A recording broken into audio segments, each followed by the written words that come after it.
लहानांपासून मोठ्यांपर्यंत वरून खरपूस आणि आतून जाळीदार असे डाळ तांदळाचे आप्पे. पण जर प्रमाण चुकलं किंवा टायमिंग चुकली तर हेच आप्पे खाताना आपल्या घशात दाटल्यासारखे होतात किंवा तव्याला चिकटून राहतात. हा प्रॉब्लेम तुम्हालाही होतो का? तर त्यासाठी हा व्हिडिओ शेवटपर्यंत पहा. नमस्कार, मी रुपाली रेसिपीमध्ये तुम्हा सर्वांचे स्वागत आहे. आज आपण पाहणार आहोत डाळ तांदळाचे मिश्र आप्पे. तर त्यासाठी मी इथे 1 वाटी आपण सेट करायचे आहे. त्याच वाटीच्या प्रमाणे मी इथे अर्धी वाटी उडदाची डाळ घेतलेली आहे.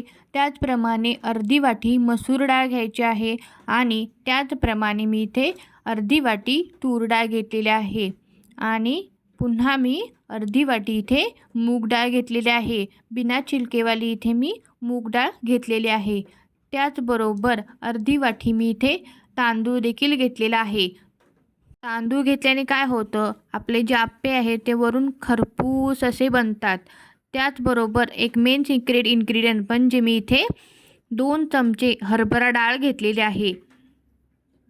त्याला छान असं मिक्स करून घ्यायचं आहे. त्यानंतर आपण यामध्ये पाणी घालणार आहोत.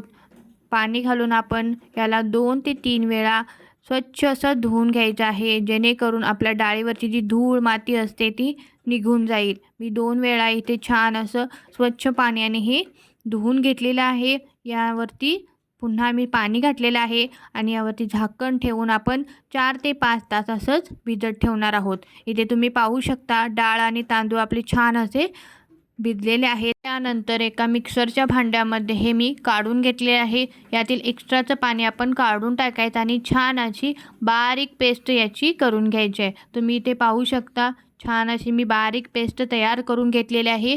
मी इथे 2 बॅचेसमध्ये हे सर्व डाळ तांदूळ मिक्सरमध्ये बारीक वाटून घेतलेला आहे. छान याला मिक्स करायचं आहे. तुम्ही हाताने देखील मिक्स करू शकता आणि यावरती झाकण ठेवून आपण याला 7 ते 8 तास किंवा 9 ते 10 तास आपण याला फर्मेंटेशनसाठी ठेवून देणार आहोत. तुम्ही पाहू शकता एक 7 ते 8 तासानंतर किती छान आपलं पीठ फुलून वरती आलेलं आहे.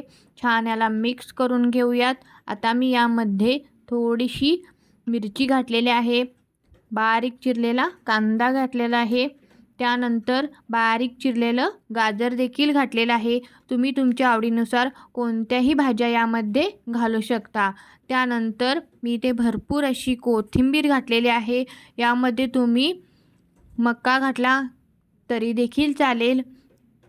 त्यानेही खूप छान टेस्टी बनतात हे आप्पे. पुरतं मीठ घालायचं आणि छान याला मिक्स करून घ्यायचं आहे. भाज्या घातल्याने हे छान पौष्टिक देखील बनतात आप्पे. मुलांच्या टिफिनसाठी किंवा ब्रेकफास्टसाठी हा एकदम उत्तम रेसिपी आहे. आता मी पॅनमध्ये छान असं पॅन गरम झालं की यामध्ये मी थोडं तेल घातलेलं आहे. पॅन छान असा गरम झाला की यामध्ये आपण हे मिश्रण घालून घेणार आहोत. पण त्याआधी छान असं सगळीकडे आपण हे तेल लावून घेणार आहोत आणि यामध्ये हे अशा पद्धतीने थोडं आपण हे मिश्रण घालून घ्यायचं आहे. खूप जास्त मिश्रण घालायचं नाही आहे, जेणेकरून जे आपले आप्पे आहेत ते आतून कच्चे राहतील. कारण आपण यामध्ये भरपूर भाज्या घातलेल्या आहे, कांदा घातलेला आहे, गाजर घातलेला आहे. त्यामुळे त्या आतमध्ये कच्चं राहण्याची खूप शक्यता असते. म्हणून थोडं असं मिश्रण हे घालून घ्यायचं आहे. मी सर्व मिश्रण इथे घालून घेतलेलं आहे आणि एका चमच्याच्या सहाय्याने छान याला सेट करून घ्यायचं आहे आणि यावरती झाकण लावून 1-2 मिनटं असं शिजवून घ्यायचं आहे. तुम्ही इथे पाहू शकता किती छान अशी जाळी आलेली आहे आपल्या आप्प्यांना. आता अशा पद्धतीने हे पलटवून घ्यायचं आहे आणि दोन्ही साईडनी छान असं गोल्डन ब्राऊन कलर येईपर्यंत आपण हे भाजून घेणार आहोत. तुम्ही इथे पाहू शकता किती छान कलर आलेला आहे इथे. एकदा नक्की करून पहा. अगदी वरून खरपूस आणि आतून सुपर सॉफ्ट असे जाळीदार किती छान जाळी पडले तुम्ही इथे पाहू शकता. मुलांच्या टिफिनसाठी किंवा ब्रेकफास्टसाठी हा एकदम उत्तम पर्याय आहे. व्हिडिओ आवडल्यास प्लीज चॅनेलला लाईक करा, शेअर करा आणि सबस्क्राईब करायला विसरू नका. मी ते एक आप्पे दाखवते तुम्हाला तोडून. आतून किती छान असा सॉफ्ट झालेला आहे आणि बाहेरून अगदी खरपूस झालेला आहे. कलर देखील तुम्ही इथे पाहू शकता. एक मी इथे तोडून दाखवते तुम्हाला. खूप छान, कलर पाहूनच अगदी खावासा वाटेल असा बनलेला आहे. तुम्ही पाहू शकता किती छान अशी जाळी पडलेली आहे याला.